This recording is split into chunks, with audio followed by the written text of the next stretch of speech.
Oke, Bapak Ibu, terima kasih banyak untuk waktunya ya. Nah, sebelumnya izinkan saya untuk memperkenalkan diri. Jadi tak kenal maka tak sayang ya. Jadi sebentar.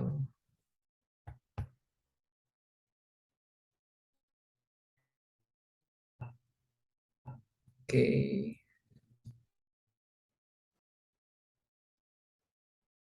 ya, apakah sudah terlihat untuk materinya? Oke, tak kenal maka tak sayang ya. Jadi sebelumnya perkenalkan ya, saya Sugeng Asyadi. Saya lahir di Samarinda 45 tahun yang lalu ya. Saya tinggal di Bandung dan saat ini saya beraktivitas sebagai seorang marketing di perusahaan farmasi. Selain itu juga saya eh, memiliki sebuah wadah yaitu namanya Surat 9, sebuah lembaga training yang membantu khususnya untuk para remaja dan juga eh, para wirausaha yang masih sangat pemula ya. Jadi ada dua sektor yang kami kembangkan. Oke, tahun 2017 saya mendirikan Kelompok Kopi Sugeng. Saya juga anggota Steering Committee Kopi Indonesia, juga sebagai penggagas sebuah lembaga organisasi non profit ya, yaitu Komplit Komunitas Profesi Lintas Teritori, dan juga terakhir mendirikan Yayasan Barokah Cipta Lentera atau BCL. Oke, demikian sekilas tentang saya. Oke, Bapak Ibu-Ibu, kita sedikit menyampaikan terkait dengan safety induction. Jadi, karena acara kita webinar, maka kami mengharapkan Bapak Ibu bisa mengikuti webinar ini dengan cukup nyaman ya, dengan santai. Jadi, eh, diharapkan nanti bisa memahami suasana sekitar ya. Jadi, ambil posisi yang nyaman, sehingga nanti dapat mengikuti webinar dengan baik dan tidak nyeri punggung tentunya. Nah, kemudian yang kedua, kami mengingatkan laptop ataupun juga perangkat yang Bapak Ibu gunakan saat ini memiliki potensi untuk radiasi ya. Jadi kami mengharapkan Bapak Ibu bisa untuk apa namanya memposisikan laptopnya dengan jarak yang aman atau gadget jarak aman. Nah, kalau merasakan dikit lelah, bisa sambil refreshing sebentar untuk berdiri ataupun sambil berjalan-jalan ya. Jadi tidak tidak manteng banget di gadgetnya. Kemudian juga karena kita webinar, diharapkan nanti bisa apa namanya untuk Bapak Ibu mic-nya remote ya. Jadi ketika ada yang ingin bertanya bisa raise hand ataupun bisa via chat. Kemudian juga pahami situasi ruang Bapak Ibu. Jadi tahu mana pintu keluar. Jadi seandainya nanti ada sesuatu, Ibu bisa atau Bapak Ibu bisa langsung keluar ruangan. Dan yang paling penting ketika Bapak Ibu berada pada lantai 2 yang ada fasilitas lift saat terjadi gempa dan kebakaran, mohon tidak menggunakan liftnya. Jadi bisa menggunakan tangga ya, demikian. Oke. Nah, Bapak Ibu sekalian, ada beberapa pokok bahasan yang kita bahas pada pagi hari ini. Yang pertama adalah kita pembukaan sedikit ya terkait usaha kopi, kemudian juga kita nanti akan membahas tujuan segmentasi market dari kedai kopi ya. Kemudian kita juga akan mengetahui apa sih manfaat ketika kita melakukan segmentasi usaha kopi. Berikutnya kita juga nanti akan pada intinya yaitu segmen market usaha kopi. Itulah hal yang akan kita bahas pada pagi hari ini ya. Kemudian terkait dengan tambahan materi yaitu 9 penyebab kenapa kedai kopi itu banyak yang gulung tikar seperti itu. Jadi kita akan sedikit membahas. Jadi harapannya nanti kita bisa mengetahui ketika Bapak Ibu punya atau ingin bangun usaha kopi sudah bisa mengantisipasi langkah-langkahnya. Dan yang terakhir adalah kesimpulan daripada pertemuan kita pada hari ini. Dan kami mengharapkan semoga nanti Bapak Ibu bisa proaktif ya, bertanya baik via chat ataupun, boleh langsung ya, kalau misalnya langsung. Nah, kemudian, berikutnya kita akan memasuki materi pertama yaitu, terkait dengan tujuan daripada segmentasi market usaha kopi. Tapi sebelumnya, izinkan saya untuk sedikit, menyampaikan sebuah, pembukaan ya. Jadi bahwasanya seperti yang Bapak Ibu ketahui, usaha kedai kopi ini cukup banyak ya dan cukup, menjamur akhir-akhir ini, ya mungkin 3, 4 tahun ke belakang. Tapi, seiring menjamurnya usaha kedai kopi, ternyata juga banyak usaha kedai kopi yang tutup, seperti itu. Nah, pertanyaannya apakah usaha ini tidak menguntungkan, kan gitu. Nah, kalau kita lihat dari proses tutupnya, yaitu ada yang kadang-kadang dia buka kedai kopi itu hanya seumur mereka ngontraknya, gitu. Jadi kalau kontraknya setahun, ya udah tahun kedua udah nggak ada, gitu kan. Nah, atau mungkin, 6 bulan bahkan. Bahkan ada yang lebih pendek lagi 3 bulan. 3 bulan buka, tahu-tahu, langsung tutup lagi gitu. Bahkan yang saya pernah ketemu satu kedai kopi, bahkan ada produksi rotinya ya, itu nggak sampai sebulan setengah tutup gitu. Jadi memang, cukup banyak apa namanya, hal-hal yang unik yang menyebabkan, kenapa sih kok bisa tutup lebih awal gitu kan. Padahal sebenarnya kalau kita bicara usaha kopi, itu idealnya sih harusnya bisa bertahan pada usia, minimal, eee, 3 tahun, 5 tahun ya sebuah bisnis itu yang bisa dikatakan, sustainable ya. Jadi kalau, di bawah itu, masih banyak goncangannya sebenarnya.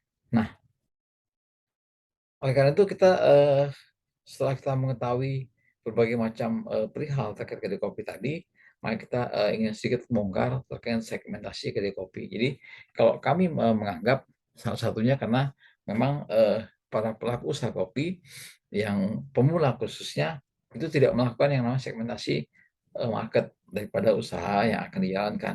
Sehingga mereka kebingungan ketika menghadapi sebuah permasalahan saat bisnis itu sudah berjalan, seperti itu. Makanya, ketika, kedai kopi tadi buka ya, 3 bulan nih, sepi pengunjungnya, kalang kabut dia kan gitu, harus gaji pegawai segala macam. Nah makanya, eee, karena nggak ada perencanaan yang matang, jadi, apa namanya, cut aja dah gitu. Padahal itu semua bisa diantisipasi ketika kita sudah memiliki tadi, mengetahui segmentasinya, terus mengambil langkah-langkahnya, seperti itu. Nah berikutnya, Bapak Ibu, kita akan masuk ya pada materi tujuan segmentasi ini apa sih sebenarnya. Yang pertama adalah kita mengetahui market. Jadi memang kita, bisnis itu harus dibangun ya, ketika kita mau bangun, itu kita harus tahu dulu tuh marketnya gimana sih gitu, kondisi pasarnya gimana sih. Orang banyak buka usaha kopi, sudah pasti banyak nih, eee, peluang ya atau potensi daripada, orang yang akan jadi konsumen yang seperti itu. Tapi pertanyaannya, apakah kita bisa memenuhi daripada kebutuhan konsumen itu?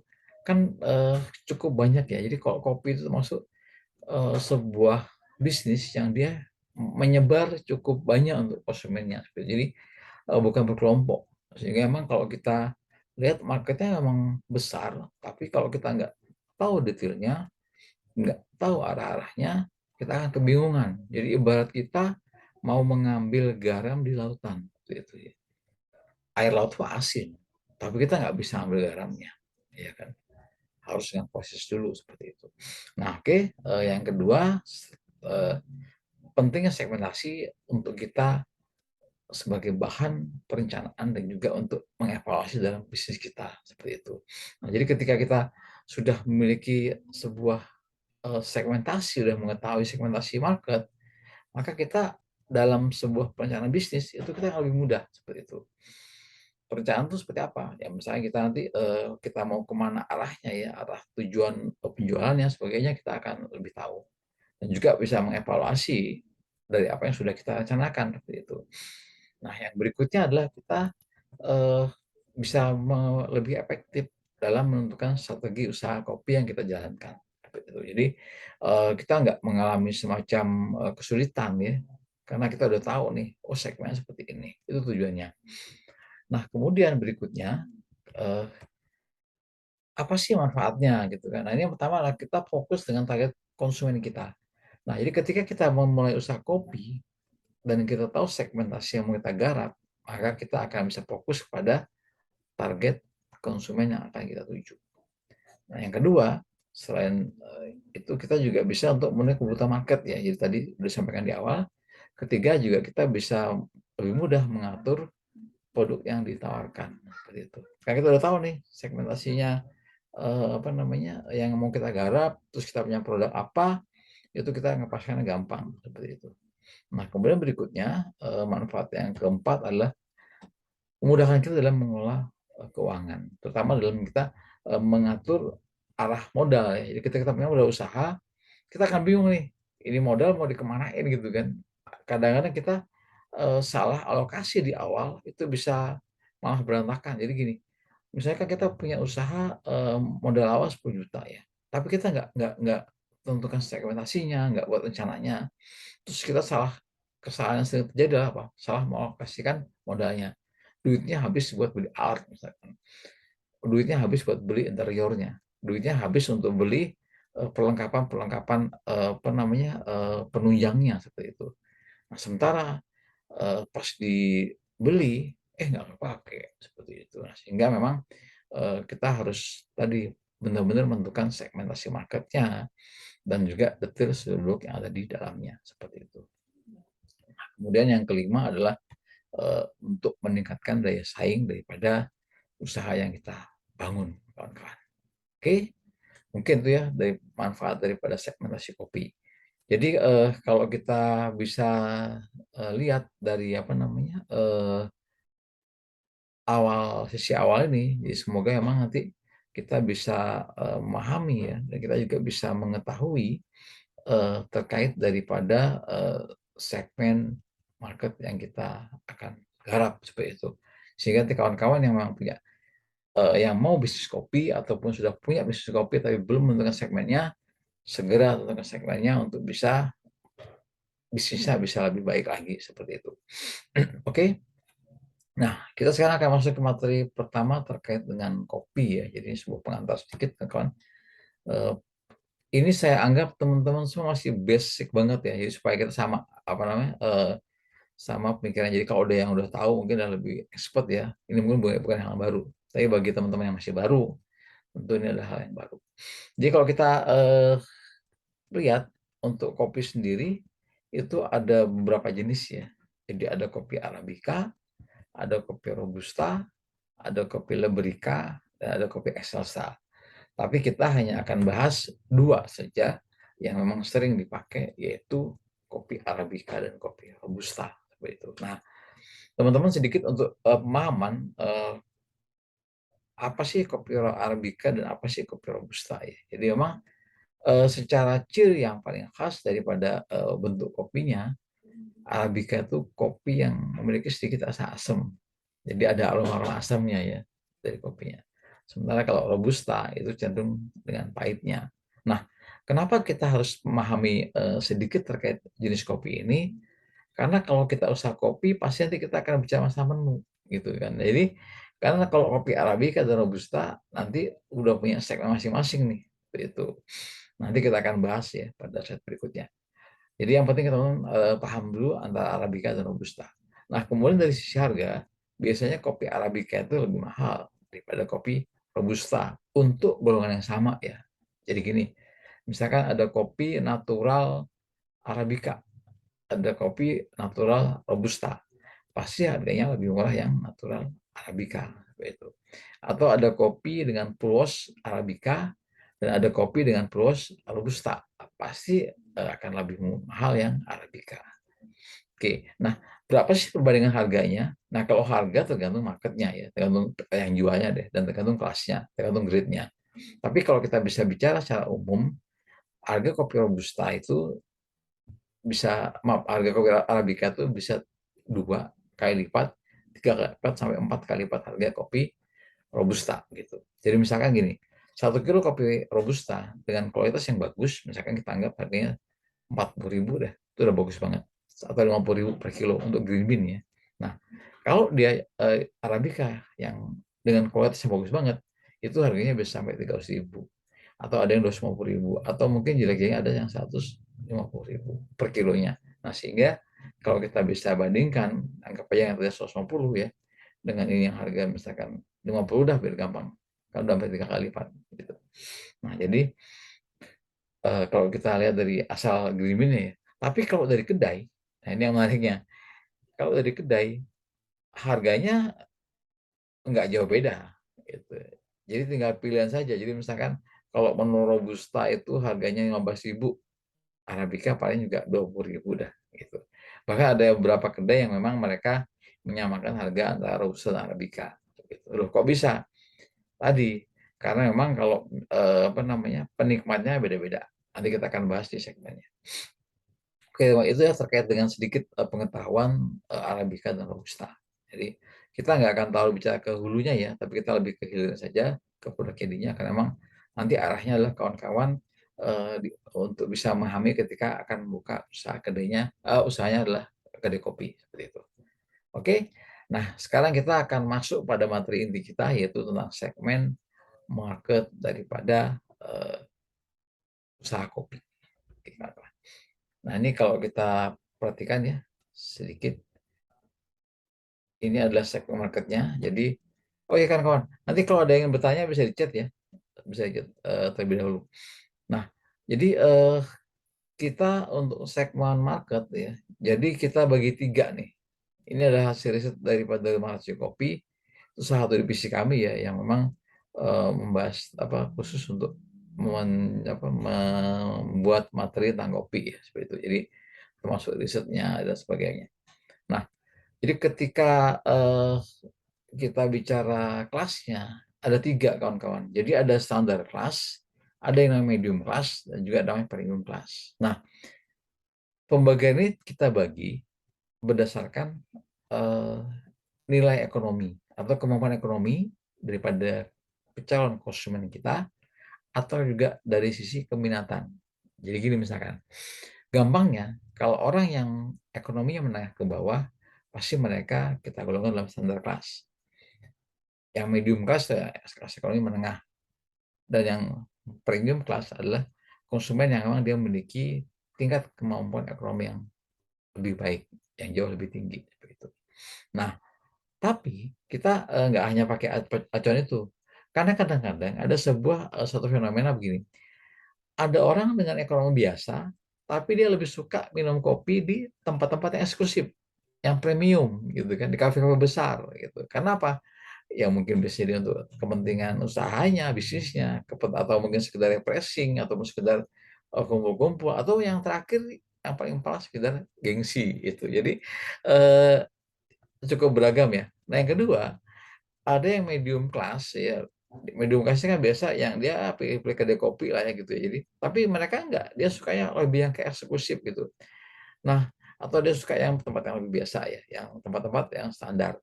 Yang ekstrimnya ada yang premium class. Kalau kita mikir, kadang-kadang premium class ini harusnya dia itu minumnya di kedai-kedai yang mewah ya, yang ternama lah, yang kalau kita bilang mungkin di hotel ataupun kafe-kafe yang memang eksklusif ya.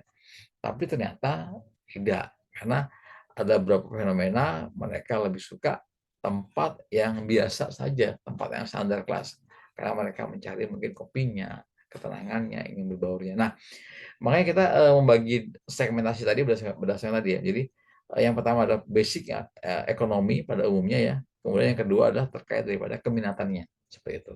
Nah, oke, itu tadi terkait segmennya. Jadi kita bagi 3. Nah, terus apalagi nih yang akan kita bicarakan ya setelah segmentasinya. Nah, kita kaitkan dengan tadi yang sampaikan kopi, jenis kopi ya. Kita akan mulai dari jenis kopinya dulu. Oke, ada kopi Arabica, ada kopi Robusta. Nah, jadi kalau kita bicara kopi Arabica ini konsumennya itu kebanyakan dari medium class ke premium class. Ya, jadi saya ulang ya. Jadi peminat kopi Arabica kebanyakan dari medium class ke premium class.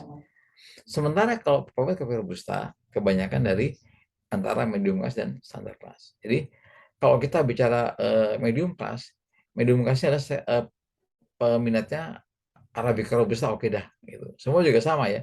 Premium premium class juga ada yang suka Robusta, standar class juga ada yang suka Arabica.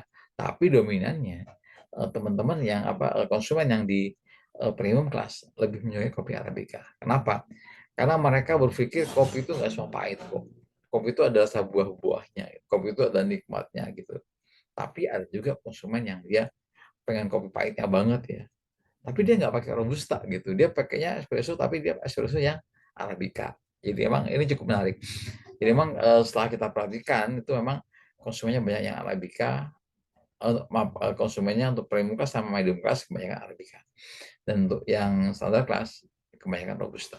Nah, kemudian jadi kalau kita gambarkan seperti ini gambarnya. Jadi kalau marketnya ya, kalau kita mau main, teman-teman pengen buka usaha kedai kopi dari medium class ke premium class, perbanyaklah stok arabikanya gitu. Itu arahnya ke sana.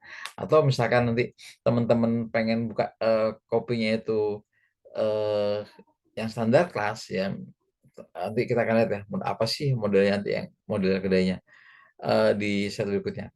Tapi jadi kalau nanti teman-teman pengen bukanya di misalkan aja di standar kelas, berarti teman-teman harus banyak menyiapkan menu dari kopi menyiapkan stok kopi robustanya gitu. Karena orang-orang standar kelas biasanya sukanya tuh kopi yang pahit gitu kan. Nah, terus ada pertanyaan menarik nih.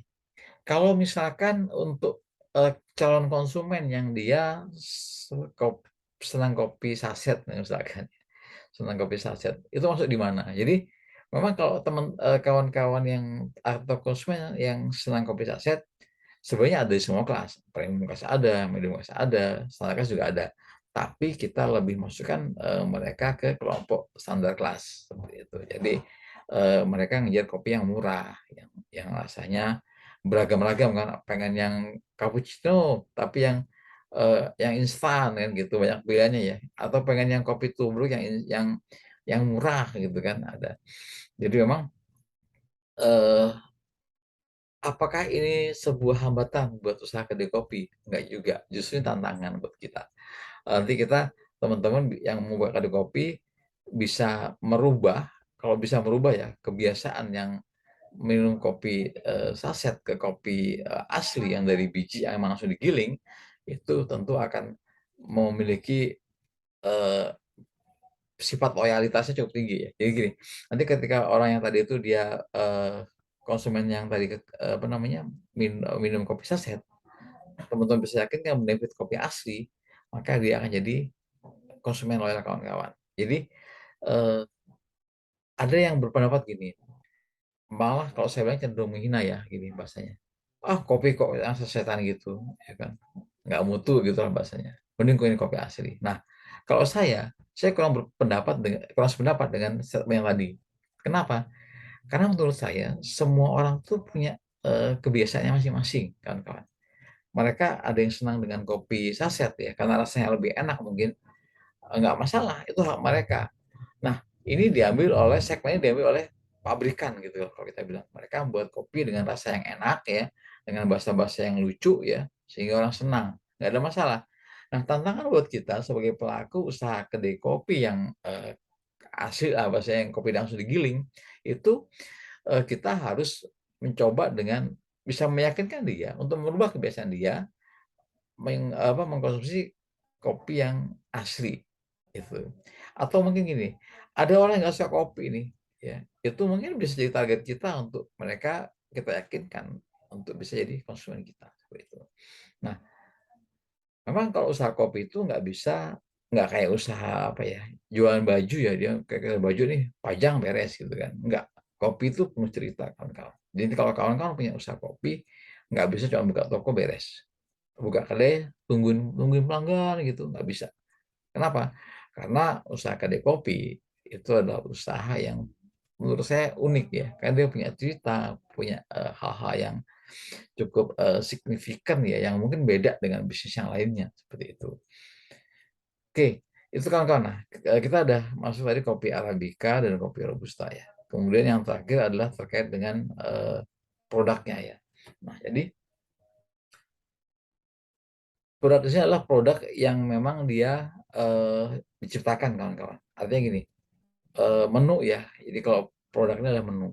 Nah, kopi robusta itu lebih banyak varian menu yang bisa dipakai untuk kopi robusta, seperti itu.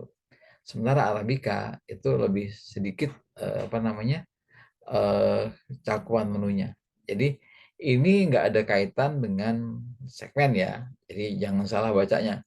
Jadi produk ini nggak ada kaitan dengan segmen, tapi ini hanya bicara terkait antara perbedaan kopi robusta dan arabica. Oke. Nah, jadi gini, di apa namanya, robusta itu biasa dipakai untuk menu dengan campuran kawan-kawan, seperti dengan susu, dengan coklat ya. Karena apa? Karena rasanya rasanya, clear itu pahitnya, dia nggak ada efek asamnya. Sementara kopi arabica itu lebih banyak dipakai untuk yang single origin ya, seperti itu ya. Emang orang pengen menikmati nilai kopinya, walaupun tubruk ya, dia tapi pengen tubruknya yang dilihat dia lah rasanya, seperti itu. Jadi bukan pahitnya ya. Nah, tapi seiring perkembangan dan juga selera, bisa saja arabica dibikin sebagai bahan dasar dengan maaf, kopi dengan campuran bahan yang lainnya. Bahkan di beberapa tempat ada yang ngetren, jadi arabica, dia pakainya, kopi susu nih, pakai arabica. Kenapa kok dipakai arabica? Kan tadi di awal kita bilang, arabica itu kopi yang mahal gitu loh. Nah, ketika ada kopi mahal, dicampurkan dengan susu nih, bandingkan dengan robusta yang harganya lebih murah, pasti orang mikir, "Oh iya ya, ini kan lebih lebih untung nih," gitu. Kalau kita minum kopi arabica dengan susu, itu lebih untung.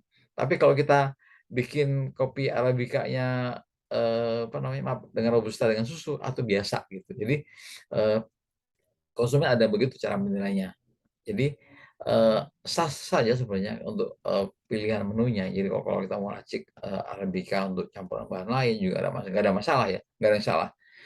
Data ini hanya menunjukkan bahwasanya menu kopi robusta itu kebanyakan dipakai dengan campuran bahan lain. Nah, yang kedua, kenapa dia dipakai campuran? Karena tadi harganya murah kawan-kawan. Sehingga dia dalam, HPP produksi menu itu nggak begitu masalah. Contoh gini, kalau kita pakai kopi, robusta ya, anggap aja harga per kilo segininya adalah 150.000 dah ya. Kita perlu 10 gram. Berarti kan porsi itu jatuhnya adalah Rp1.500 kan, satu porsinya kalau kita pakai 10 gram ya. Nah, tapi kalau arabica itu harganya antara Rp250.000 sampai Rp300.000.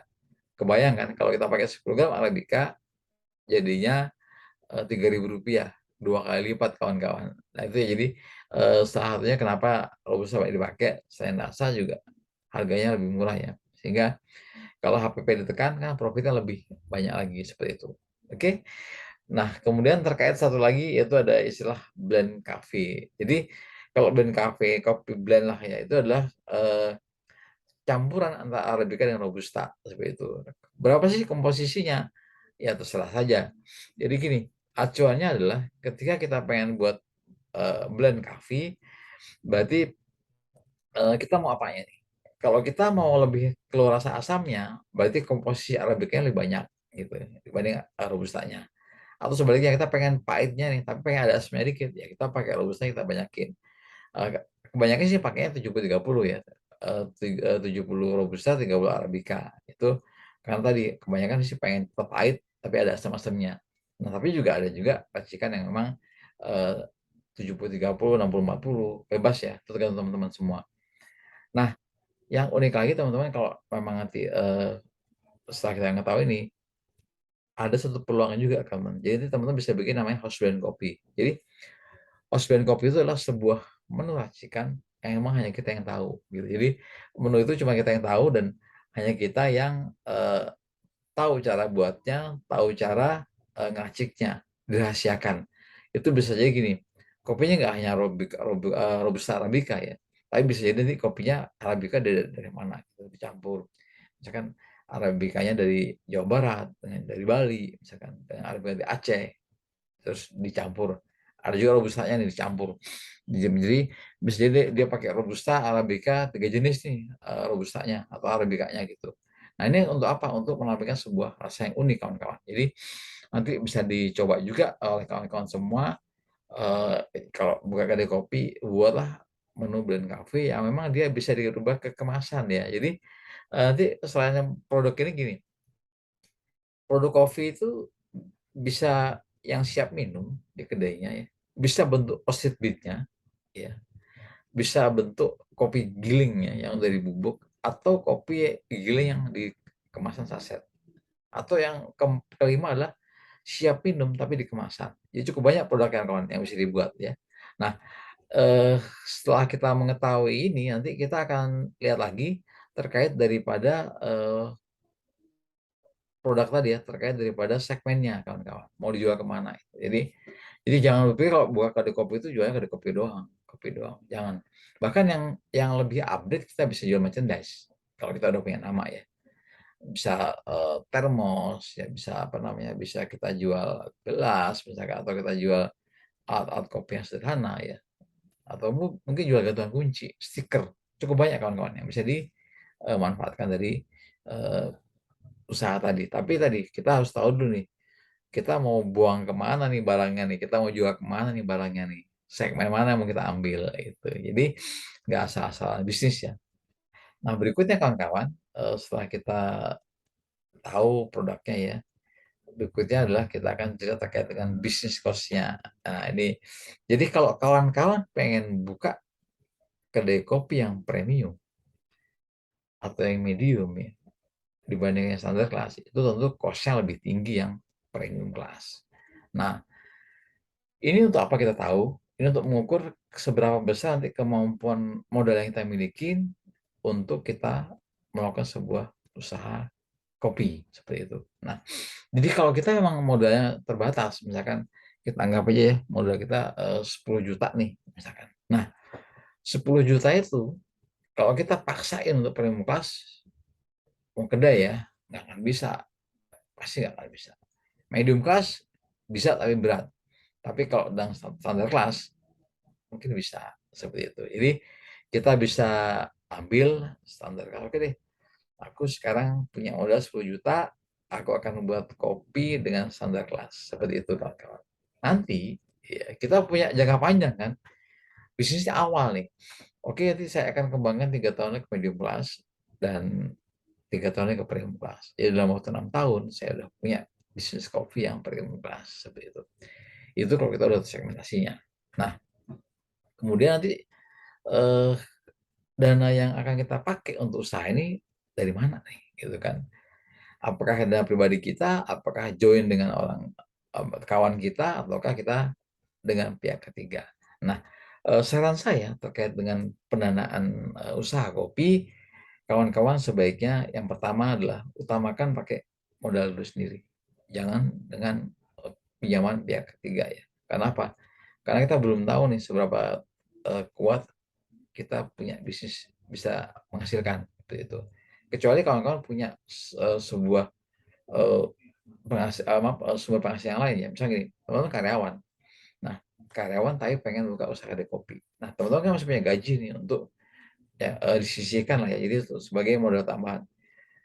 Teman-teman udah punya modal 10 juta, tapi saya masih bekerja nih.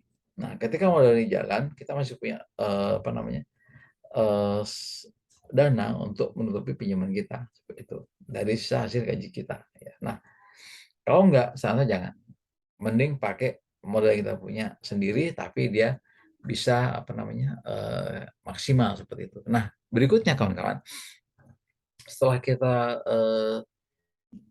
pahami dari modal yang misalnya kita pakai dengan, jadi yang pertama pakai sendiri ya, jangan minjem. Nah, yang kedua, kita ngutang maaf, sendiri atau bermitra dengan orang lain seperti itu. Nah, saran saya juga kalau bisa kawan-kawan usaha sendiri dulu untuk awal. Jangan cari mitra atau dengan join dengan kawan. Kenapa? Karena kadang nanti akan ada sedikit perselisihan, sering terjadi perselisihan kalau kita nggak punya agreement yang jelas. Jadi kalau kawan-kawan juga pengen join dengan kawan, teman-teman juga bisa ya. Tapi ingat, harus punya agreement yang jelas. Karena saya pernah menemukan sebuah usaha kopi join ya. Jadi dia tuh usahanya sama-sama. Jadi dia usahanya bersama, lumayan orangnya banyak.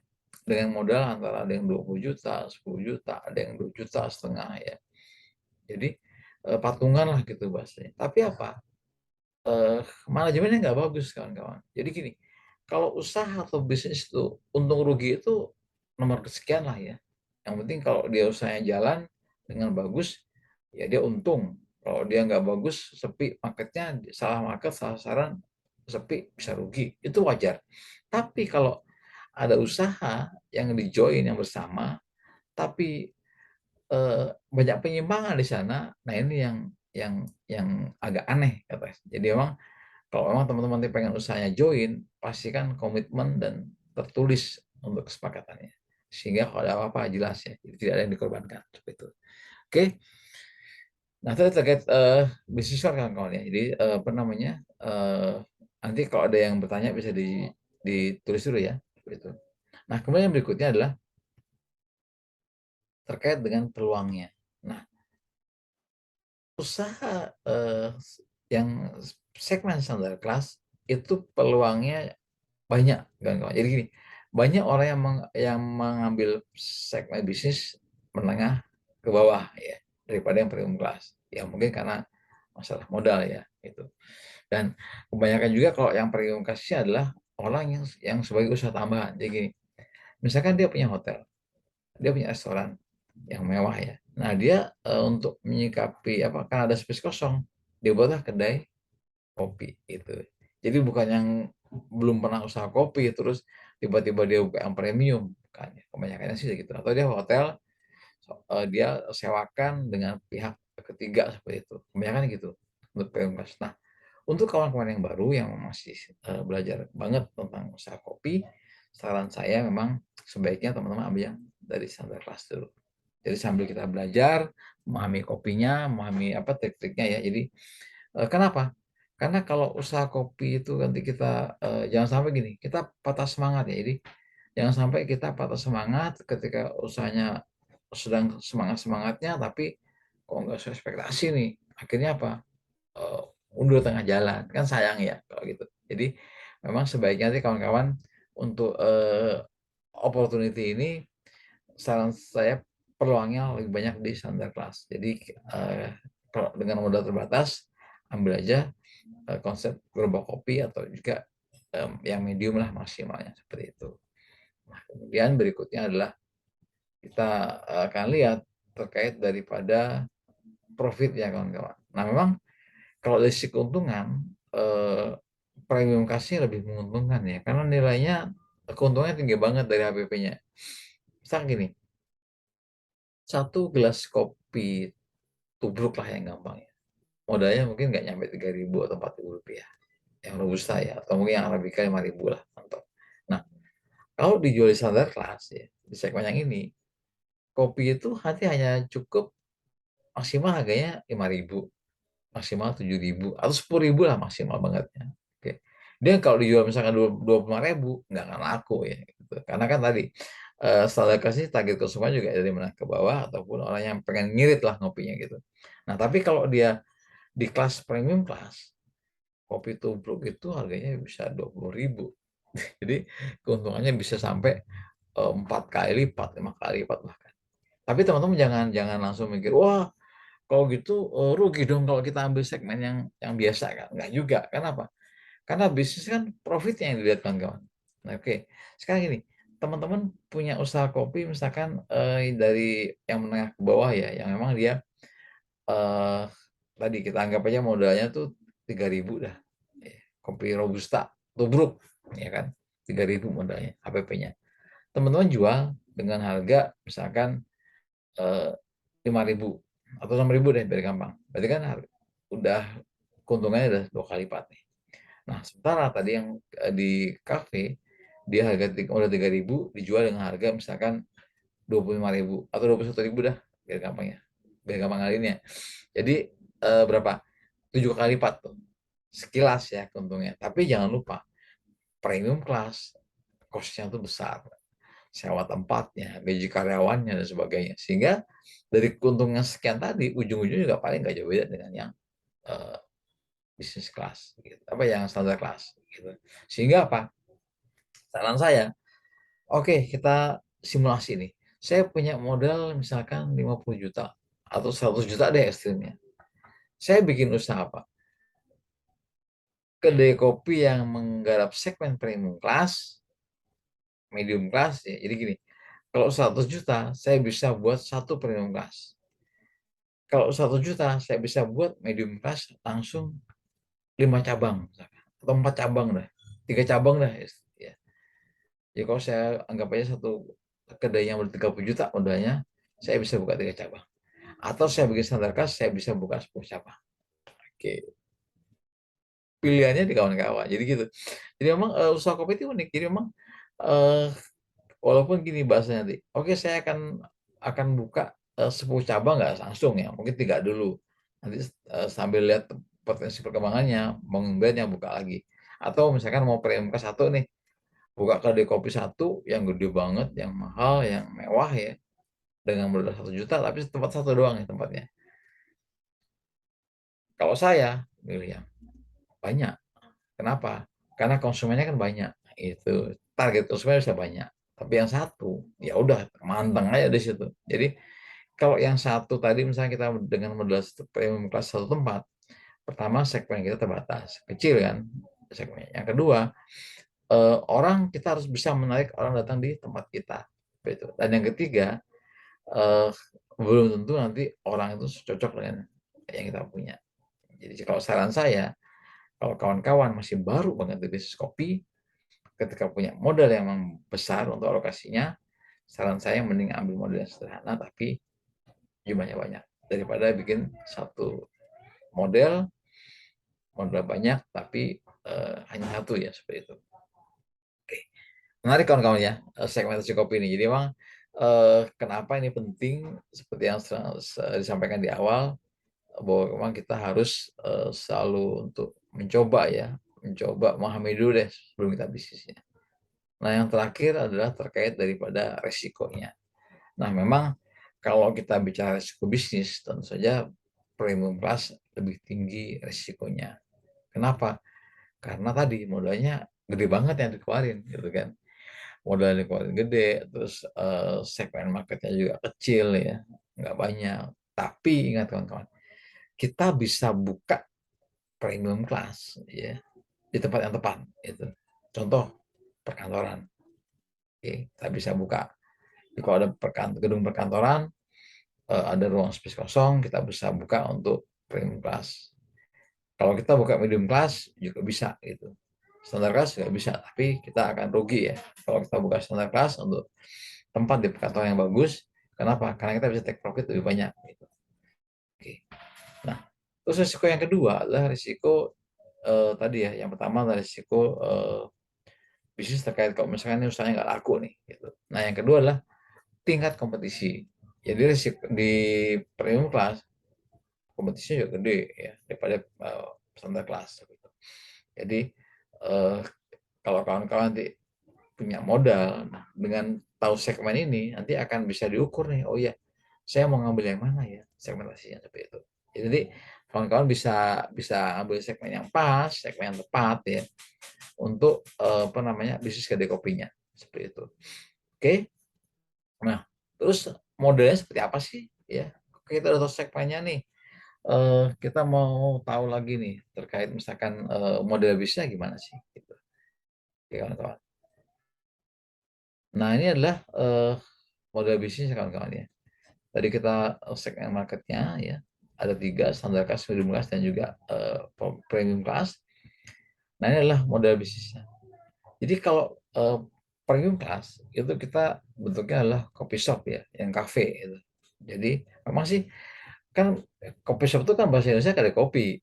Enggak, kita enggak kayak gitu mikirnya. Jadi gini, coffee shop itu kita anggap kafe yang memang dia punya alat-alat yang udah mewah gitu.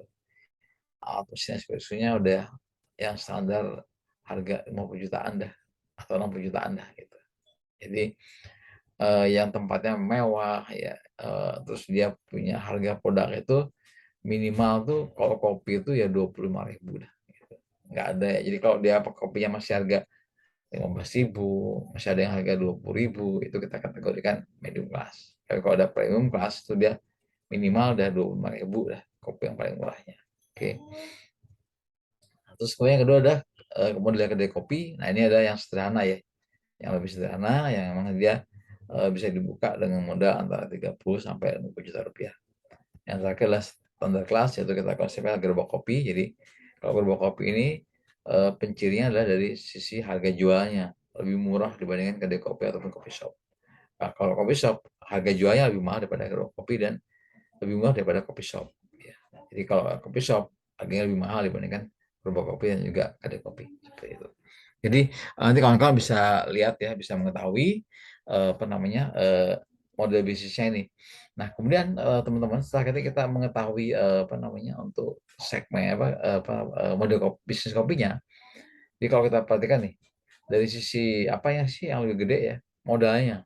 Jadi kalau teman-teman bangun usaha kedai kopi shop ya, dibandingkan kedai kopi atau gerobak kopi, modalnya lebih gede kopi shop ya. Demikian juga kedai kopi. Dibandingkan gerobak kopi lebih mahal, lebih tinggi gerobak kopi, maaf, lebih tinggi kedai kopi untuk apa namanya modalnya. Tapi kalau dibandingkan kopi shop lebih murah. Nah, gerobak kopi adalah model bisnis usaha kopi yang paling murah banget. Gitu. Nggak banyak modalnya. Kemudian dari si alat, nah kalau alat-alat tadi saya sampaikan di awal, kalau kopi shop itu alatnya udah modern lah gitu. Nah kalau medium yang kelas kedai biasa dia ada espressonya tapi dia masih manual misalkan gitu. Nah atau dia ada alat espresso yang semi otomatis yang masih murah harganya. Nah yang ketiga gerobak kopi. Nah gerobak kopi yang menarik kawan-kawan. Jadi gerobak kopi adalah salah satu konsep model kopi yang nggak harus menggunakan mesin espresso. Oke. Jadi kalau saya menganggap gerobak kopi itu adalah sebuah usaha standar kelas kopi yang memang cukup menarik. Karena apa? Karena gini kawan-kawan. Eh, kalau kawan-kawan perhatikan ya, harga menu kopi di kedai kopi, kita anggapnya americano. Americano itu di coffee shop ya, yang premium itu harganya sekitar 25.000 sampai 30.000 lah. 25 sih kebanyakannya americano. Yang es 27 misalkan. Tapi kalau yang dengan manual brew yang P60 itu harganya bisa 30.000 sampai 35.000 rupiah ya. Oke, ke gambar ya. Jadi ini, kalau americano itu harganya 25.000 lah, nggak aja gampangnya. Oke. Atau di kedai kopi dah, kita anggap ya, yang lebih gampang. Di kedai kopi, harga americano tuh antara 20.000 sampai dengan 25.000 rupiah. Tapi P16 itu harganya manual brew ya dengan P16 itu harganya bisa 25 sampai 30.000 rupiah. Mahalan P16 kan. Nah, padahal kalau itu cost-nya itu lebih murah P16 dibandingkan dengan americano. Kenapa? Karena gini, americano itu sebenarnya kan kopi espresso ditambah dengan air panas. Nah, untuk espresso di kedai atau di coffee shop biasanya menggunakan mesin yang harga mesinnya juga lumayan ya. Misalkan di coffee shop lah, itu mesinnya harga 50 juta.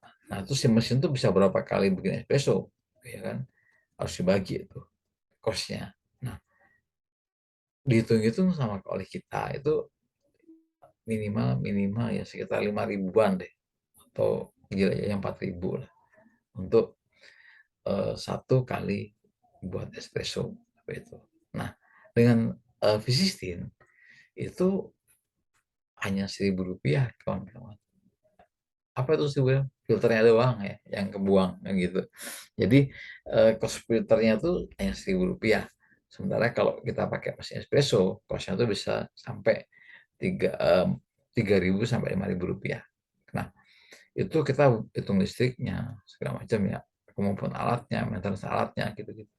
Nah, sehingga emang kalau kita perhatikan konsep gerobak kopinya kedai kopi, usaha kopi yang nggak pakai mesin espresso. Nah, kemudian, oh kan beda dong rasanya americano sama P16. Udah ada yang pernah nyoba belum ya? Jadi sebenarnya kalau menurut saya harga rasa P16 itu jauh lebih enak dibandingkan dengan americano. Padahal sama-sama kopi kan ya. Ya, jadi eh, kenapa kok americano ini kurang dibandingkan sama P16? Karena americano adalah espresso 30 miligram, 30 ml yang ditambah dengan air panas seperti itu. Oke, sehingga campuran kopinya udah nyampur dengan air kan. anggap aja totalnya adalah 200 mili lah gitu, atau 350 mili tergantung takaran beratnya. Nah, sementara kalau P16 itu pure air yang melewati serbuk kopinya ya, bubuk kopinya. Jadi air yang melewati bubuk kopinya. Sehingga apa? Semua bagian daripada P16 itu adalah melewati kopinya gitu. Nah, kalau yang americano itu hanya apa namanya? Espresso plus dengan air panas. Sehingga bisa kebayang kawan-kawan ya, modalnya lebih murah. Tapi kalau di kopi shop atau di kedai kopi itu bisa lebih mahal P16 gitu. Nah, kalau standar kelas kita mencoba untuk menggunakan P16 untuk base kopinya, tidak menggunakan mesin espresso. Oke, oke kawan-kawan, bisa kebayang ya. Nah, jadi apa namanya dari sini. Nah, tadi yang sampaikan, ketika kalian punya modal misalkan tadi berapa 100 juta rupiah nih, mau pakai yang mana ya? Mau yang kopi shop, kedai kopi atau gerobak kopi, gitu kan? Nah, tadi kalau kita sampaikan modal usaha itu kalau bisa memang nilainya adalah maksimal 50% daripada modal. Maaf gini maksudnya. Modal yang kita keluarkan untuk awal usaha kopi itu kalau bisa maksimal 50% dari modal yang ada. Atau syukur-syukur bisa 30%. Jadi misalnya gini, kita punya modal 50 juta atau 1 juta di gampangnya. Nah, 100 juta ini kalau kita buat usaha kopi, yang kita keluarkan kalau bisa hanya 30 juta. Gitu. Nah, maksimal 50 juta. Kenapa? Kita harus punya cadangan untuk operasional. Karena kita tahu usaha kedai kopi kita baru dan itu belum tentu konsumennya kelihatan kan. Nah, jadi memang nanti harus ditargetkan untuk apa? Untuk cadangan gitu. Sehingga usaha kita ini bisa berjalan minimal setahun lah gitu. Nah, yang kedua kawan-kawan, dari sisi peralatan. Jadi kalau kita udah tahu nih, oke kita punya modal tadi misalkan 10 juta. Berarti kalau 3 juta doang dong berarti kalau gerobak kopi kan. Cukup gitu? Cukup kawan-kawan. Atau mungkin kita ambil maksimal 50%, 5 juta doang. Cukup? Cukup. Gitu. Nah, caranya gimana? Alat yang kita pakai alat-alat yang sangat sederhana saja. Jadi nggak usah pakai alat yang mewah gitu. Jadi makanya kenapa kok segmentasi tadi kita akan bisa mengetahui juga ketika kita segmentasinya jelas yang mau kita garap, maka sumber daya ataupun apa ya sumber daya yang kita punya itu arahnya udah kita bisa alokasikan. Oke, misalnya gini, kita punya kita mau bikin standar kelas kan, yang mau kita garap nih marketnya. Berarti kita alatnya yang biasa-biasa aja dong, nggak usah mahal gitu. Karena apa? Karena kita targetnya adalah kita bisa menghasilkan kopi yang unik kebutuhan daripada kawan-kawan yang di standar kelas. Jadi nggak perlu alat yang mahal, alat yang biasa aja. Tadi contoh P16. Nah, contoh gini, kalau kita misalkan bikin menunya itu americano ya, butuh espresso, mesin harganya 2,5 juta misalkan. Udah nggak bisa kalau kita pakai mesin 2,5 juta. Tadi kan modal kita cuma 3 juta kan alokasinya, atau 5 juta maksimalnya. Nah, tapi kalau kita pakai P16, itu satu piece itu sepaket tuh mungkin harganya hanya 100 ribuan gitu kan. Jauh banget kan bedanya ya. Nah, terus yang kedua, yang kelengkapan alatnya hanya filternya doang yang kita ganti. Sementara kalau P16-nya sendiri, alatnya sendiri awet banget gitu kan. Itu tadi. Nah, jadi tadi kawan-kawannya jadi kita memahami segmen yang mau kita ambil yang mana sehingga kita bisa menggerakkan tadi alat-alat atau pembagian di mananya yang mau kita gunakan. Jadi bisa lebih efisien. Berikutnya adalah manajemen. Nah, kalau manajemennya kalau di coffee shop tentu lebih rumit ya dibandingkan dengan kedai kopi ataupun di gerobak kopi.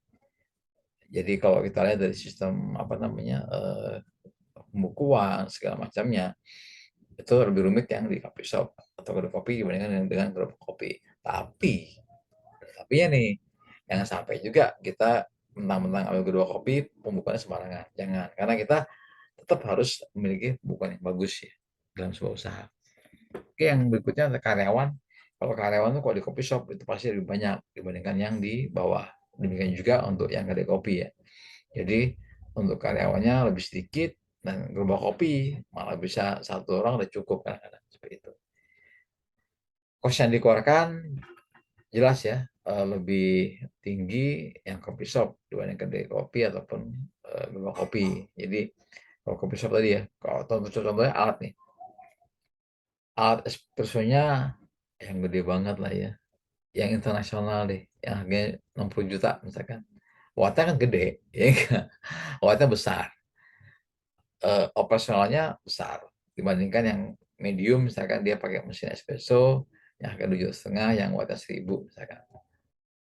Kosnya udah pasti lebih murah. Atau yang gerobak kopi tadi, nggak pakai mesin espresso, hanya pakai sistin, sehingga kopinya kosnya lebih sedikit kan, cuma Rp1.000. Itu kalau harga filternya 40.000 ya. Karena sekarang juga banyak harga filter yang lebih murah yang hanya 20.000, misalkan isi 40, cuma 500 perak kosnya. Gimana? Mau pindah ke bisnistin atau base kopinya? Ya silakan. Itu pilihan kawan-kawan semua.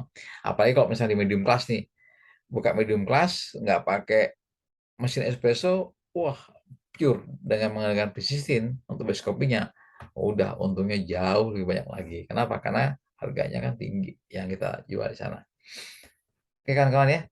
Eh, nah sekarang kita akan bicara sebelum ke problem tadi ya, kita akan terkait segmen dan promosi kawan-kawan. Oke. Jadi ini juga menarik kawan-kawan. Jadi kalau kita lihat dari sisi apa namanya promosi ya, ini adalah kita anggap market daripada penikmat kopi dan peminum kopi ya. Ini adalah apa namanya segmennya ini marketnya yang anggap aja nih kayak kayak telur nih atau kayak biji kopi lah.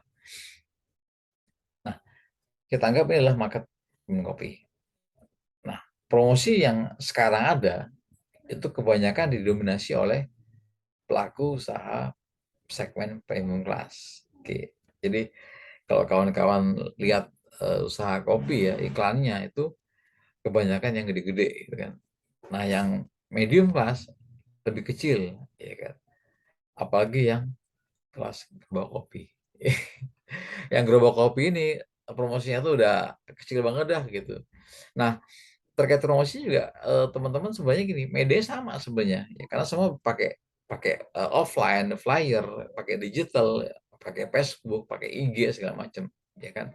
Tapi kalau yang menganggap premium class, biasanya mereka udah punya divisi khusus, itu bedanya. Jadi mereka udah punya divisi khusus untuk iklan, misalkan divisi khusus untuk bahkan di iklan sendiri mereka udah punya untuk IG-nya, untuk FB-nya, untuk bikin TikTok-nya ya, atau bikin iklan yang lainnya udah punya timnya sendiri.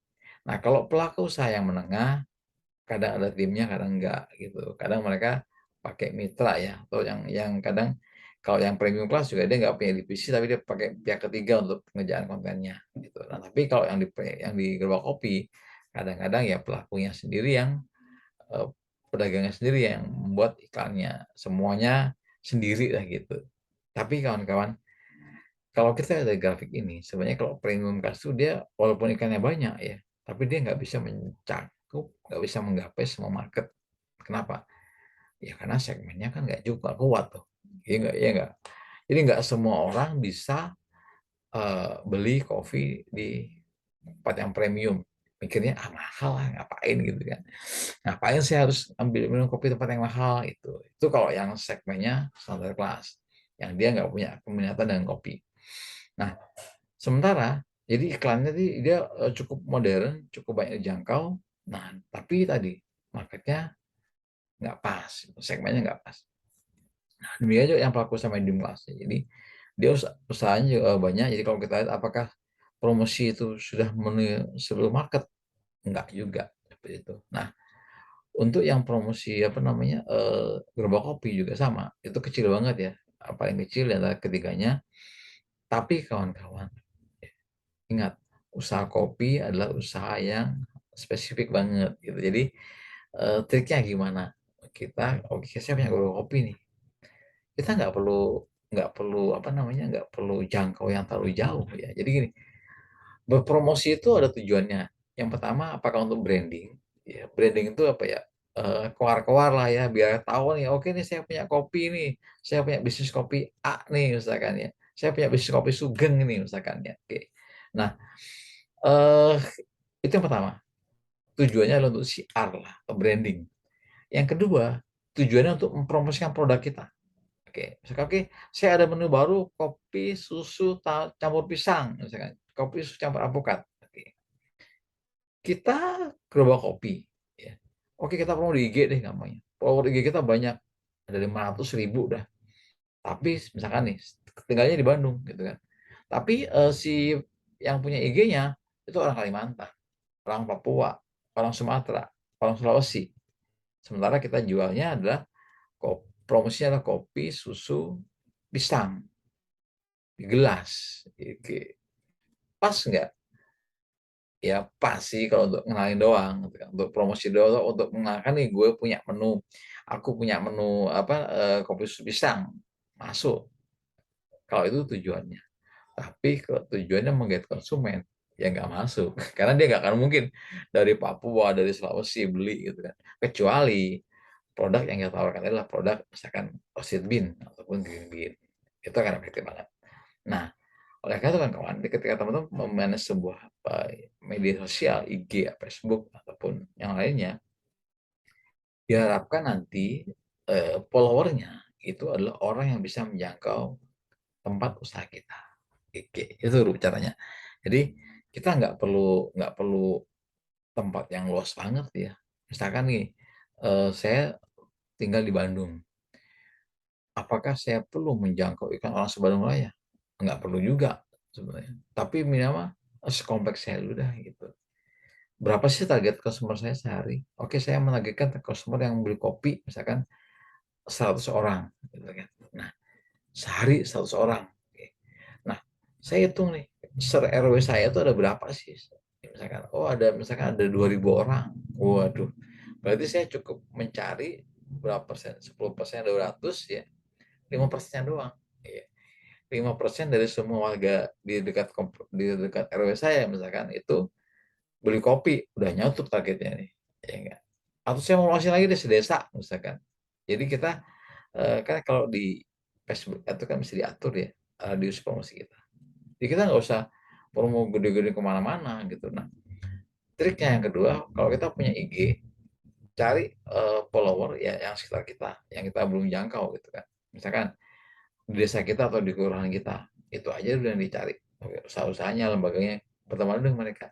Setelah berteman dengan mereka, mereka follow back kita promosikan, mereka akan kena. Gitu. Oke kawan-kawan. Itu ya terkait promosi. Tadi ya pentingan segmentasi tadi kita promosinya pas.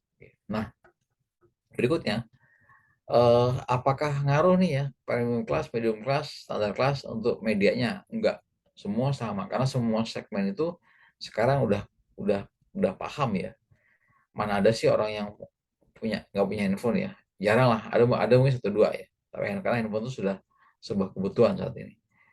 Handphone saat ini juga kebanyakannya adalah handphone yang Android ya kan, ataupun Apple ya dengan aplikasi-aplikasi. Udah jarang yang dia hanya pakai HP buat telepon doang atau SMS doang, jarang.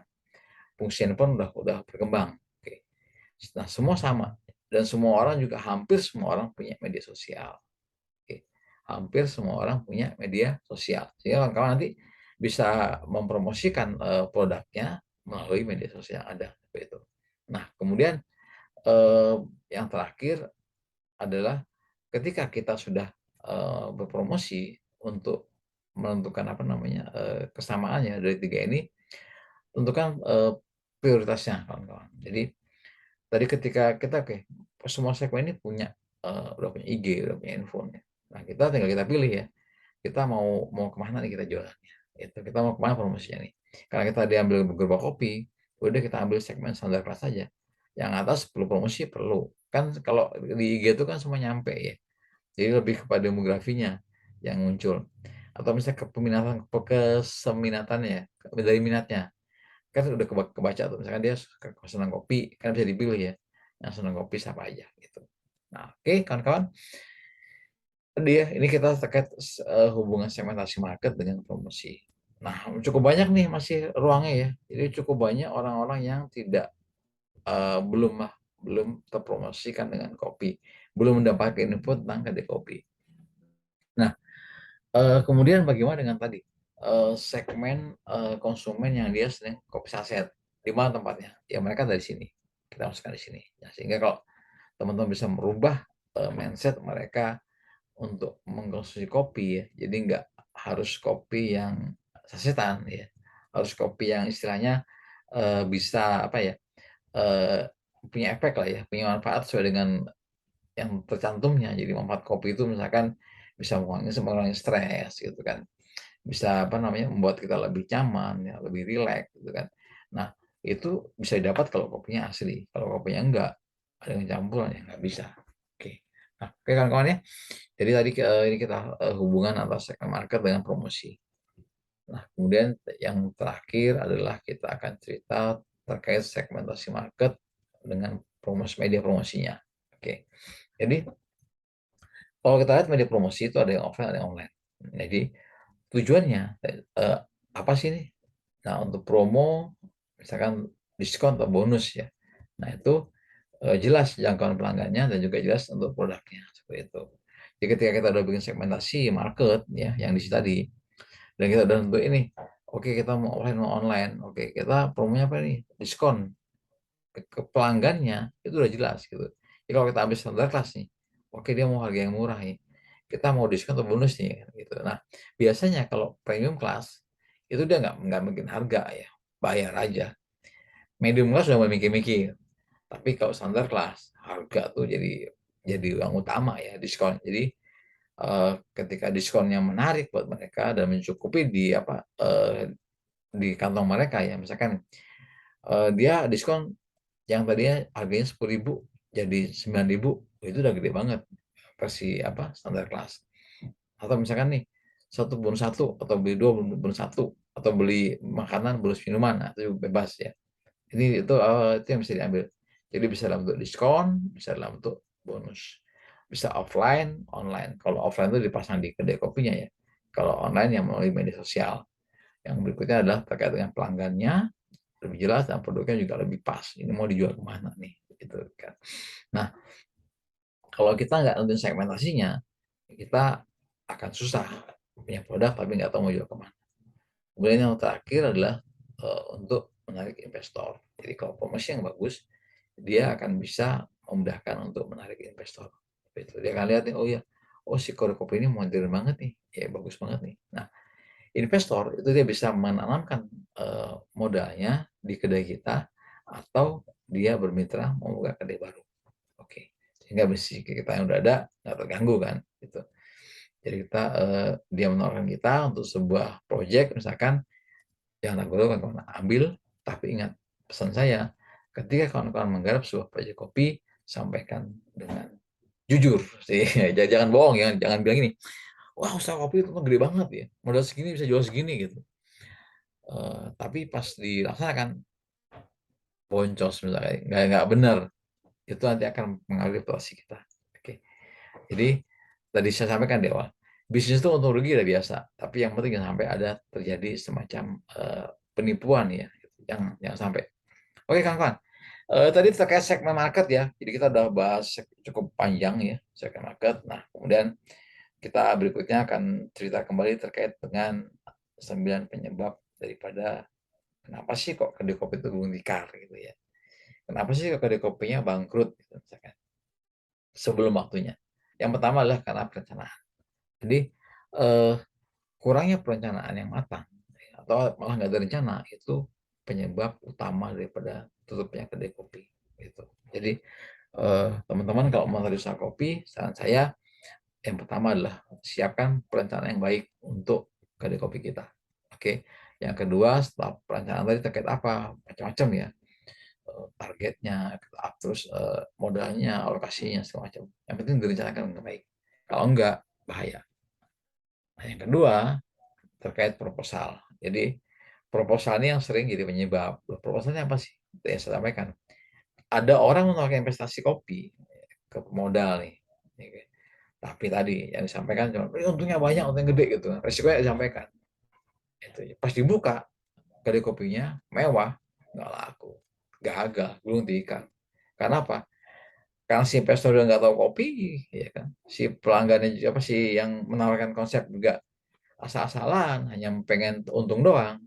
Akhirnya ya tadi usahanya gagal. Itu. Gagalnya bukan karena nggak maju ya, karena memang ada yang disembunyikan dari proposalnya, gitu.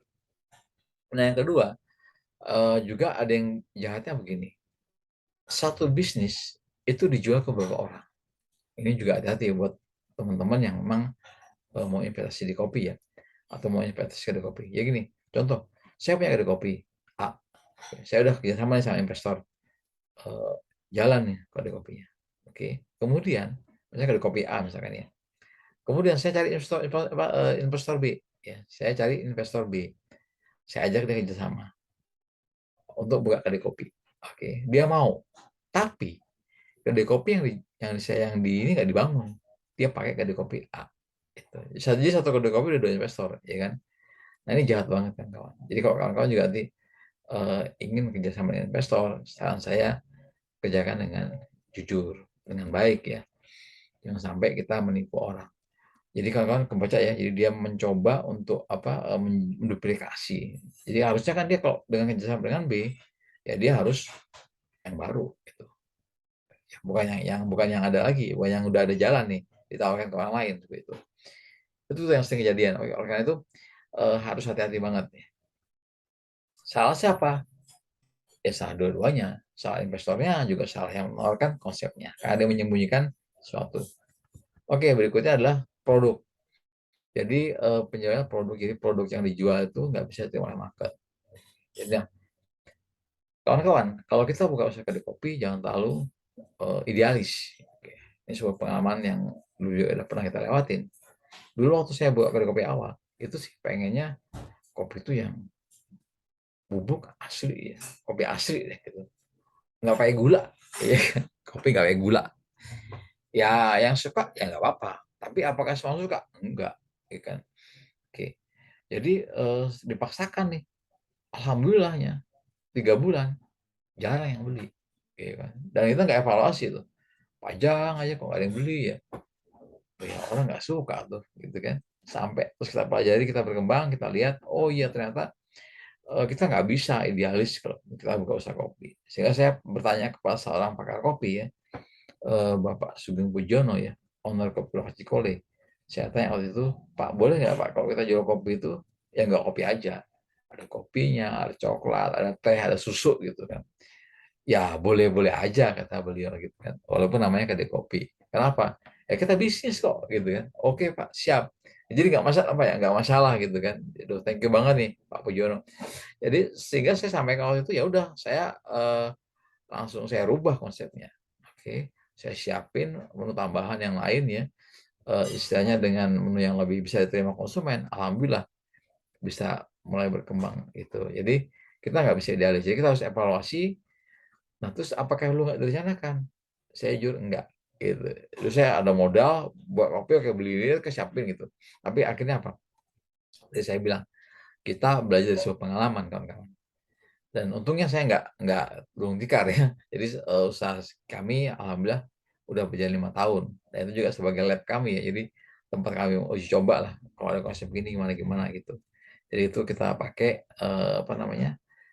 Makanya kenapa kami selalu menyampaikan kawan-kawan kalau mau buka usaha kopi awal bukalah Perbawa Kopi. Oke, yang keempat adalah pelanggan. Jadi memang karena pelanggannya nggak cocok ya tadi. Eh, Target kita nggak pas kawan-kawan. Jadi buka kedai kopi nggak bisa buka doang nih. Tempatnya rame ya. Ini juga ada pengalaman dari kami. Kami pernah buka kopi. Ya kalau di Bandung kita pada tahu lah jalan terusan Buah Batu betapa rame jalan itu. Kami buka kopi di sana. Alhamdulillah pas kami buka 6 bulan pandemi. Jadi 6 bulan pandemi. Baru buka 3 bulan loh ya, bukan buka 6 bulan, 3 bulan pandemi. Kebayang kan? Udah pertama itu, nah kita nggak akan cerita pas pandemi. Itu pasti karena itu udah apa namanya, udah gelap lah. Sebelum pandeminya yang kita. Yang lewat saya hitung-hitung sehari itu mungkin ada hampir kurang lebih ya 100.000 lebih deh orang yang bolak-balik itu ya lewat jalan itu. Tapi yang hampir nggak banyak juga tuh, ya kan. Jadi ternyata eh, kalau kita nggak bisa bilang kalau tempatnya rame itu yang pasti rame nggak juga. Tapi teman-teman harus coba cari tempat yang rame, itu rame orang jalan kawan-kawan. Bukan rame lalu lalang dengan mobil ataupun kendaraan yang lainnya. Oke, misalkan mall, sekolahan, kampus. ataupun di daerah Jasera itu kan orangnya jalan ya, ramai tapi jalan. Sehingga kita udah punya target konsumen yang lebih clear. Atau di rumah kita malah. Ya kita punya tetangga ya, yang mungkin memang dia bisa jadi target konsumen kita. Oke. Nah, terus juga ada satu lagi itu pelanggan, yaitu dalam kita memanage pelanggan kita. Jadi memang harus dengan service yang bagus ya, karena kebanyakan kalau pelanggan udah seneng, tiba-tiba kita abaikan, maka mereka akan kabur biasanya. Nah, carilah pelanggan yang loyal, kawan-kawan. Karena kalau teman-teman punya produk bagus dan produk sudah masuk ke konsumen teman-teman dan mereka bisa menerima konsepnya, maka mereka akan repeat, kawan-kawan. Karena kami juga punya beberapa pelanggan yang memang, jadi ketika ada yang menarik ya, waktu bertanya gini, ditawarkan nih, mau kopi apa gitu kan. Dia jawab, apa aja deh, kopi yang di sini enak aja semuanya gitu. Senang nggak kalau ada konsumen yang kayak gitu? Senang banget. Nah, tinggal kita bagaimana kita menduplikasi atau mencari konsumen-konsumen seperti ini. Gitu. Oke, yang ke berikutnya pegawai kan kawan. Jadi kalau pegawai ini salah satu yang menyebabkan seringnya apa namanya gulung tikar ya untuk apa namanya usaha ini. Pertama nggak jujur pegawainya. Gitu. Yang kedua pegawainya terlalu jutek ke pelanggannya. Kemudian pegawainya dia nggak bisa nggak bisa menyiapkan menu dengan yang rasa yang sama misalkan. Oke. Sehingga emang pegawai ini kalau teman-teman punya pegawai harus di manage dengan baik. Kemudian berikutnya promosi. Promosi gencar salah sasaran atau nggak pernah promosi. Orang nggak tahu, ya kan. Yang promosi sering aja jarang, kadang ada yang nggak dibeli gitu kan. Apalagi yang jarang promosi. Nah, saya kawan-kawan nanti kalau punya kedai kopi, usahakan lakukan promosi dengan target yang jelas dan terukur dengan segmentasi yang sudah kawan-kawan buat targetnya. Oke, jadi kalau teman-teman pengen yang high class, ya cara promosikan di tempat-tempat yang high class, yang premium class, Mam. Jadi carilah orang yang memiliki ekonomi yang tinggi. Kalau teman-teman ambil di kedai kopi, carilah konsumen yang memang dia nggak usah terlalu tinggi ekonominya, tapi cukup menengah ke bawah. Atau teman-teman yang standar kelas, cukup cari konsumen yang standar kelas. Nggak usah semua dipromosiin. Boleh kalau sekaligus misalnya kayak IG. IG itu kan semua nangkep ya. Dia nggak bisa bedain tuh. Tapi dia masih bisa segmen untuk apa namanya keminatannya. Ya, jadi kalau dia minat kopi, semua kelas bisa kena gitu. Tapi kalau dia ekonomi, dia nggak bisa arahkan ke sana. Atau FB Ads sama aja. Jadi teman-teman yang penting gini, promosi sesuaikan dengan segmennya dan usahakan dengan pakai media yang pas. Oke. Kemudian berikutnya adalah perselisihan manajemen. Ini juga sering menyebabkan kedai kopi gulung tikar. Biasa sih masalahnya pertama adalah masalah profit ya. Jadi kalau misalnya oh ini udah jalan sekian sekian, kok saya nggak dapat, kok dia dapatnya banyak itu kan. Atau misalkan di antara join nih, tapi nggak ada nggak jujur misalkan ya, bangkrut lah, duitnya dibawa kemana gitu misalkan. Atau kadang-kadang ada pembelian, harusnya kesepakatannya kan beli langsung bayar gitu kan. Ini enggak, uangnya disimpan dulu, digolangkan dulu ke yang lainnya. Sehingga saat supplier nagih, uangnya nggak ada gitu. Itu karena yang sering menyebabkan kedai itu tutup ya. Berikutnya ada terkait dengan pemodalan. Nah, ini salah satunya jadi salah alokasi. Jadi misalkan harusnya dia bisa untuk modalnya cukup nih sebenarnya. Tapi karena tadi salah alokasi, nggak ada perencanaan, akhirnya modalnya habis. Nggak bisa gaji karyawan. Padahal usaha baru 3 bulan, gitu kan. Nggak punya sumber masukan seperti itu. Jadi teman-teman dengan punya perencanaan yang bagus dalam sebuah bisnis, apapun bisnisnya, kemudian tentukan segmentasinya, maka permodalan tadi teman bisa manage. Jadi mana nih yang harus saya pentingkan nih, mana yang harus saya bisa tunda nih, apa pengadaannya gitu. Yang terakhir adalah karena faktor profit ya. Karena tadi seperti yang disampaikan bahwa oh ini profitnya gede, ternyata nggak gede gitu kan. Jadi ternyata profitnya nggak banyak seperti itu. Harusnya profitnya bisa banyak nih, kok nggak ada profitnya ya. Kedainya rame nih kedainya nih, pengunjungnya banyak nih ya sehari. Tapi kok nggak untung ya. Ternyata apa? Gini kawan-kawan, Di kedai kopi itu ada namanya waktu duduk ya. Jadi kalau nggak semua orang paham waktu duduk. Ya gini, kalau kita punya kedai kopi dengan 4 meja, misalkan, penuh nih, berisi 16 orang kan. Nah, ternyata tiap hari target kita satu kursi itu misalkan 20.000 ya. Ini anaknya nggak datang, pesannya menunya biasa, dan lama nih seharian. Kayaknya penuh, tapi nggak untung ya gitu. Jadi apa? Penuh, mending gini, kalau usaha kopi itu mending dia ganti-ganti pelanggannya ya, belinya sering daripada yang dia duduk lama tapi belinya dikit gitu. Nah, cara ngatasin gimana kalau yang kayak gitu? Nah, teman-teman konsepnya apa? Berarti kalau emang pengen banyak yang apa dine in lah bahasanya gitu ya, atau makan di tempat, ya udah perbanyaklah kursinya gitu. Sehingga profitnya bisa dapat. Oke kawan-kawan ya, itu tadi 9 penyebab kenapa kedai kopi itu gulung tikar. Oke, jadi kita bisa apa namanya sedikit pelajarin sehingga nanti kalau kita teman-teman udah tahu segmen kopi, segmen market kopi nih udah tahu ya, terus juga udah paham apa namanya terkait dengan penyebab gagalnya orang usaha kopi, teman-teman udah bisa antisipasi. Oh ya, saya harus ngapain? Yang pertama, pasti siapkan perencanaan dengan matang. Oke, eksekusi. Oke, kita pada kesimpulan yang terakhir yaitu segmen market itu membantu kita dalam target pelanggan ya untuk usaha kopi. Yang kedua kita simpulkan bahwasanya segmen market itu akan membantu kita mengalokasikan cost lebih efektif ya tadi. Nah, kemudian berikutnya adalah terkait dengan akan membantu kita untuk bisa berpromosi lebih efektif karena targetnya jelas ya. Dan juga kita bisa dari case yang tadi 9P ya, penyebab kegagalan orang apa kenapa kopi itu bisa bangkrut ya. Kita bisa belajar dan kita bisa siapkan langkahnya bagaimana untuk mengantisipasi agar hal tersebut terjadi pada usaha kita. Sekali lagi terima kasih banyak kawan-kawan. Itu mungkin penyampaian dari kita ya, dari kami pada waktu sekitar 10 menit ya untuk kita jawab. Oke. Terima kasih. Ini quote dari saya hari ini. Jujurlah dalam berbisnis kopi seperti kejujuran kopi yang tidak pernah menutupi rasa pahitnya. Oke, terima kasih kawan-kawan. Kita akan coba lihat ya apakah ada pertanyaan ya. Mau saya stop screen dulu. Oke. Oke kawan-kawan, sepertinya belum ada pertanyaan ya. Oke, terima kasih ya untuk waktunya. Jadi seperti yang kami sampaikan bahwasanya kita mari mencoba untuk bisa berbisnis kopi dengan baik ya. Tentukan dulu segmentasinya kawan-kawan ketika kita ingin melakukan sebuah usaha kopi. Jadi jangan sampai kawan-kawan berusaha kopi tanpa sebuah perencanaan yang matang ya. Karena itu bisa mempengaruhi daripada keberhasilan kedai kopi kita. Dan diharapkan nanti setelah kita bisa memulai usaha tersebut, kita bisa berkembang. Jadi mending bikin usaha kopinya dari yang standar kelas, kemudian berkaca ke medium kelas, dan terus ke premium kelas kalau kita mau kembangkan untuk teman-teman masih baru ya.